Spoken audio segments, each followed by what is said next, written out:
कि हमारे देश में बहुत सारे मुसलमान पड़े हुए हैं। ये वो मुसलमान हैं जिन्होंने पाकिस्तान के बनाने के लिए वोट दिया था लेकिन गए नहीं।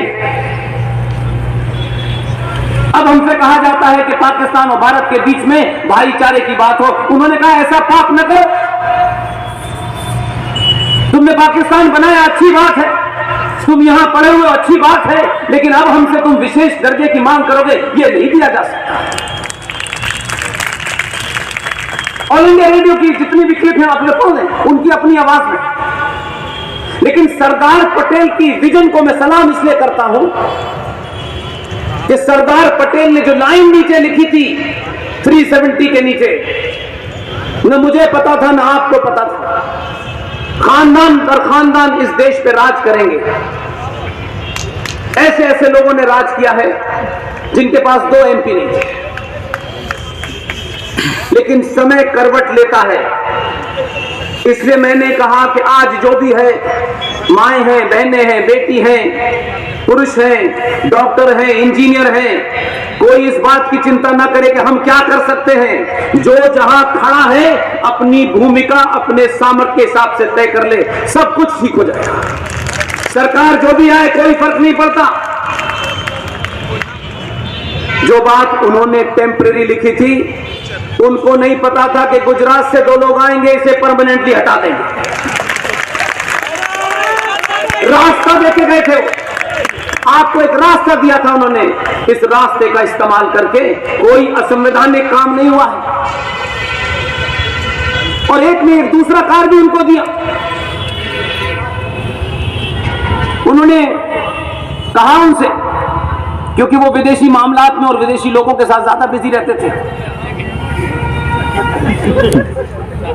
सरदार पटेल से कहा कि आजादी की घोषणा जब रात में होगी तो आपको वंदे मातरम का गायन कराना है,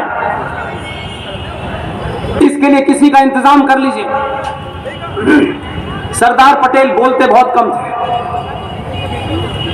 सरदार पटेल ने आंखों की में कहा ठीक है।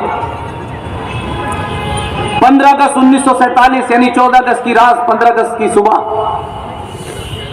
पूरी पार्लियामेंट फुल थी। उन्होंने अंग्रेजी में भाषण दिया, फूल वाले चाचा ने, क्योंकि भारत के लोग हिंदी जानते नहीं थे, अंग्रेजी जानते थे।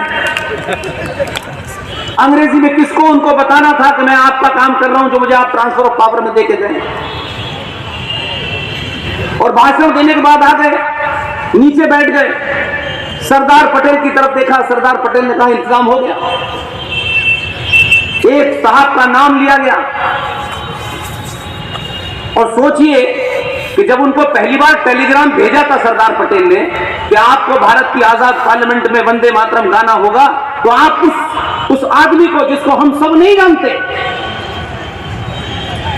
हम हजारों बाजारू टाइप के गाना गाने वाले, हजारों टाइप के हकलों को लंगड़ों को सुनते हैं, उनकी फिल्में देखते हैं। सरदार पटेल ने जिस आदमी को टेलीग्राम भेजा उनसे एक ही बात कही कि आपको वंदे मातरम गाना है। आप उस आदमी का शायद नाम नहीं जानते होंगे, क्योंकि हमारे समाज में भगत सिंह पैदा हो लेकिन पड़ोस में हो, हमारे यहां ना हो। हमारे यहां चाचा नेहरू हो जो 19 साल तक ऐन कैन प्रकार से इस देश को चूसे और खाएं।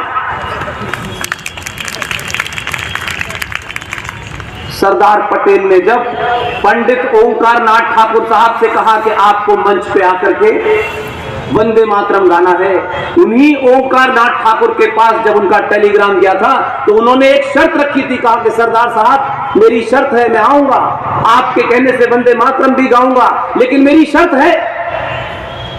सरदार साहब ने उनसे पूछा अपनी शर्त बताइए। आप सोचिए कितना बड़ा आदमी होगा। आज उनके वंशज जब हमारी तरफ देखते होंगे तो कहते होंगे हम भारत माता का नारा तो लगाते हैं, लेकिन आज भी 70 सालों के बाद समाज सच क्यों नहीं बोलना चाहता। उन्होंने जो अपनी शर्त बताई तो उन्होंने कहा कि मैं खंडित भारत की पार्लियामेंट में खंडित वंदे मातरम नहीं गाऊंगा, मैं 9.5 मिनट का 22 पंक्तियों का पूरा वंदे मातरम गाऊंगा। सरदार पटेल ने उनसे कहा था आप आ जाइए। आजादी की घोषणा के भारत आजाद, जिसे आप आज तथाकथित तौर पे आजाद भी मानते हैं, थोड़ी देर के लिए ये झूठ भी मान लीजिए कि 15 अगस्त 1947 को भारत आजाद हुआ था। उसी पार्लियामेंट में जब अंग्रेज यहां नहीं थे, उसी पार्लियामेंट के अंदर संवैधानिक तौर से पूरे गाजे बाजे के साथ पूरा वंदे मातरम गाया गया। मेरा एक छोटा सा सवाल है आपसे, संसद में, आजाद भारत की संसद में जो भी कुछ हुआ वो मेरे ऊपर मान्य है, मैं उसको मानने के लिए बाधित हूं।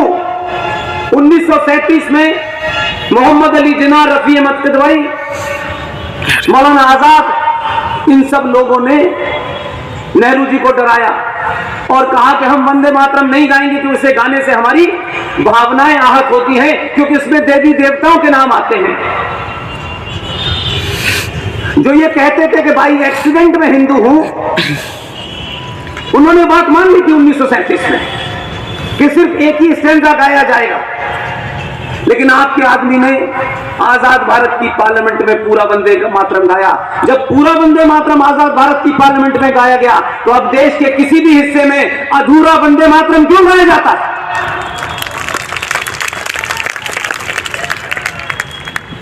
एक नहीं, कई सारे पाप। हम पूरा समाज सिर्फ ये समझते हैं सरकार का ठेका है देश चलाने का।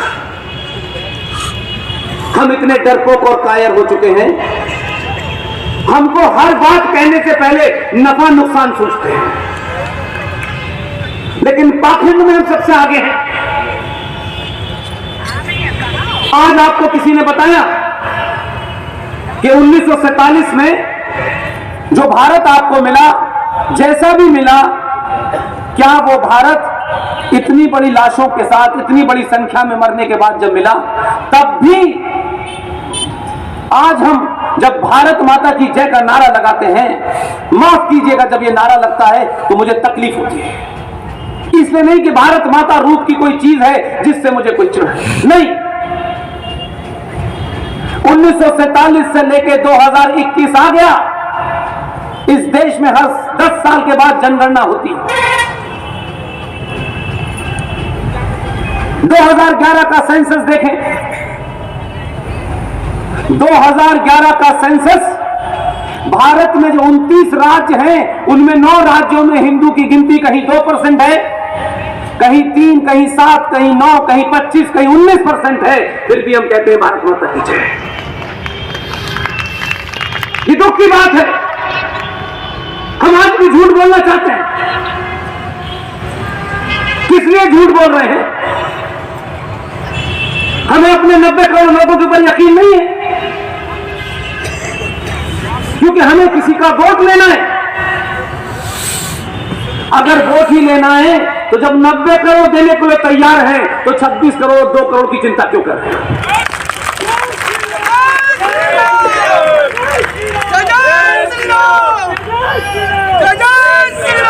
जय श्री राम का नारा अब मत लगाइए। इसलिए आप मानते हैं, हमारी परंपरा में लोग मानते हैं, हमारे जितने भी सनातन संस्कृति के ज्ञाता लोग हैं, मंत्रों को उच्चारण करने से जो ध्वनि होती है वो पूरे उसमें ब्रह्मांड में फैलती है और कहीं ना कहीं वो आवाज टकराती है। बहुत लंबे समय तक आप जय श्री राम का नारा लगाते रहे, इसीलिए आपके अंदर बोध हुआ, 2014 पैदा किया और 2019 में श्री राम का काम हो गया। इसलिए आप ये कहें कि आपकी आवाज लगाने से सिर्फ यहीं तक आवाज जाती है। आवाज, नारा लगाइए, सही नारा लगाइए, अपने नारों को ठीक कर लीजिए। आपके नारा लगाने के बाद 2014 पैदा हुआ और 2014 के बाद 2019 पैदा हुआ और बार बार आप 370 हटने की बात करते थे।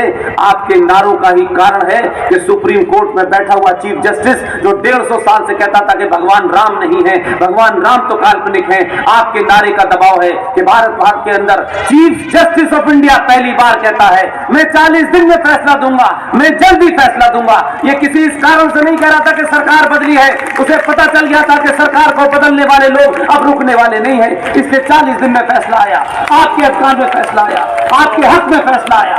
और फैसला भी उसने